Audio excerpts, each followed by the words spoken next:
my name is Nina Shoman, and my current role is Assistant Dean of Learning Enrichment and College Readiness at Moraine Valley Community College in the southwest suburbs of Chicago. And in my current role, I supervise several programs, which include English as a second language for adult learners, high school equivalency, which is a program where students can come back to school if they weren't able to complete their high school education. And we also have a citizenship program for people in our community that are interested in studying for their U.S. naturalization exam. We have a technology program for our English learners. And our department also houses our developmental education programs and our literacy and tutoring programs. And so I currently am the assistant dean. I also have a dean that works collaboratively with me to supervise these programs, and we have a great team. I'm very proud of the work that we do. A little bit about how I reached this current role that I'm in is I really just kind of worked my way up, to be honest. I started at Moraine Valley Community College 10 years ago, and I was in a part-time position as an ELL specialist, and my job was to help non-native speakers pick their courses, give them advising on which English classes they should take. We do have a program called the Intensive English Language Program, and that program is an academic program for non-native speakers. So I was more of an advisor to those students. Simultaneously, I was also involved in various committees on campus and doing other work as well, but my main focus was advising ELL students. Eventually, I ended up applying for a full-time position after 3 years. I should mention that while I was in that part-time position, I had 2 children, my second and my third. So I was also in the process of building my family at the same time, but I never lost focus of my career. And I'll talk a little bit more about that later, the work-life balance with family and career. But I eventually did apply for a full-time position as the coordinator of our English as a Second Language program to oversee instruction and curriculum. I did receive that opportunity. I interviewed for it. I received the opportunity to move into that role. And so I was moving out of student services and into the academic affairs division of the college. And previously, I had worked in community-based organizations running family literacy programs for non-native speakers. And I also had some work in the university sector when I lived in California as a teaching assistant and working with the Department of Sociology at California State University, Sacramento. When I entered my role as a coordinator, I knew what the job description was, and I knew some of what I was going to be doing. But it's interesting how you take on a role and then you realize, oh, there's some other stuff I am also going to be in charge of. And one of those things was to supervise instructors. And I was actually really excited about the opportunity, but I also knew that I was going to be supervising English instructors that had been with the program for over 20 years, some of them, and were very knowledgeable about the program and were used to doing things a certain way.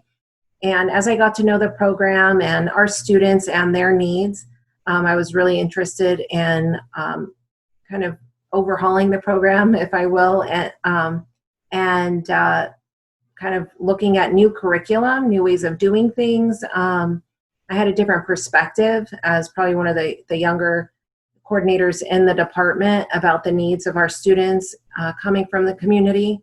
We serve students from over 45 different countries in all age groups. So they range in age from 16 years old to 85 years old, and they come in at different English levels. So some of them are non-literate in their native language and are just coming in learning the ABCs. And then others are highly educated individuals with professional degrees from their home countries that have arrived here for various reasons and are interested in learning English so they can get a job or improve their employment or go back to school for another advanced degree.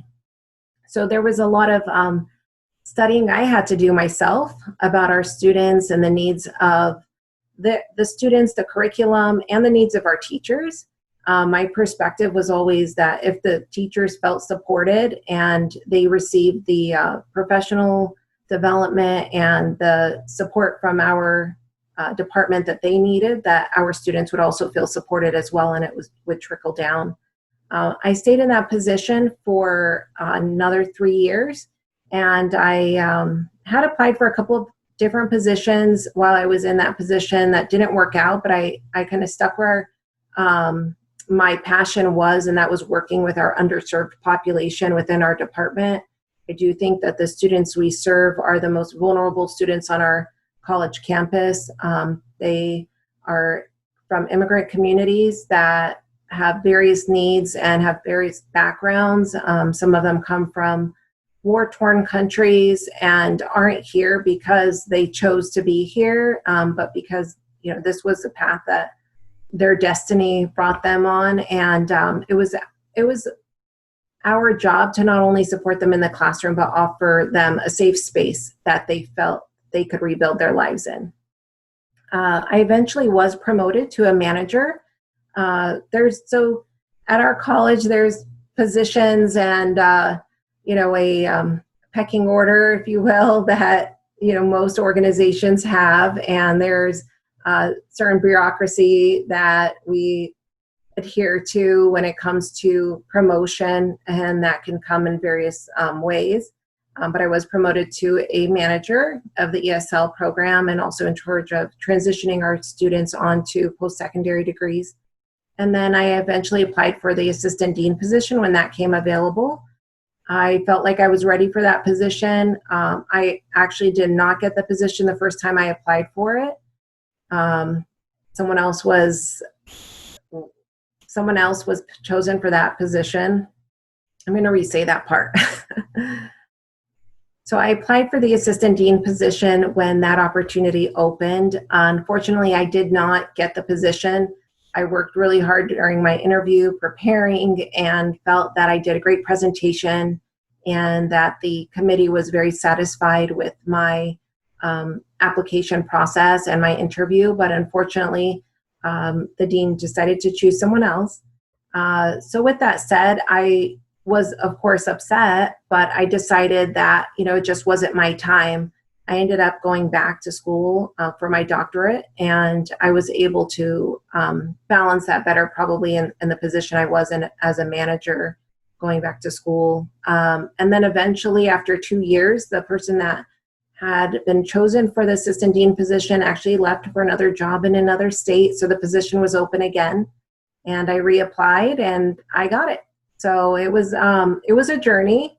I did say earlier, I've been with the college for 10 years. I started part-time. I was a 20-hour-a-week employee advising students, and now I supervise a large staff and over 30 instructors and half a dozen coordinators, and another 5 or 6 support staff that work within our program. And our program serves over 1,000 students each year. So it's a very rewarding job, but it's also a lot of responsibility. I hope you enjoyed this peek into our brand new Women Who Lead program from Eduro Learning.